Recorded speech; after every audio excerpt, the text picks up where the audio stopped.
ಹೇಳಿ ಬ್ರದರ್ಸ್. ನಮ್ ಬ್ರದರ್ ಧನಂಜಯ ಅವರು ಇವತ್ತು ಸಪ್ತಪದಿ ತುಳಿದಿದ್ದಾರೆ. ಅವ್ರಿಗೆ ಜವಾಬ್ದಾರಿ ಹೆಚ್ಚಾಗಿದೆ.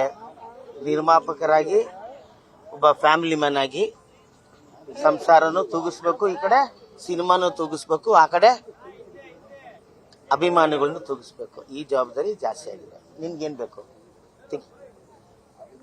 ಬಾಯ್ ಕಡೆ ಬಾ.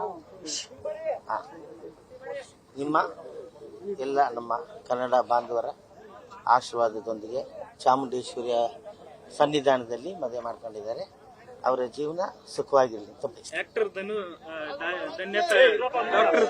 ಡಾಕ್ಟರ್ ಧನ್ಯತಾ ಅವರು ತಮ್ಮ ಡಾಕ್ಟರ್ ಧನಂಜಯ ಅವ್ರನ್ನ ಚೆನ್ನಾಗಿ ನೋಡ್ಕೊಳ್ಳಿ, ಅವ್ರ ಸಂಸಾರ ಸುಖವಾಗಿರ್ಲಿ ಅಂತ.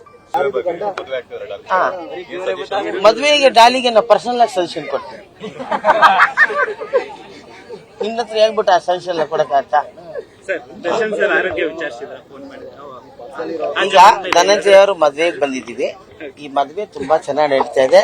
ಸಾವಿರಾರು ಜನ ಅಭಿಮಾನಿಗಳು ಅಲ್ಲಿ ಕಿರ್ಕೊಂಡು ನನ್ನಿಂದ ನಿಂತವ್ರೆ.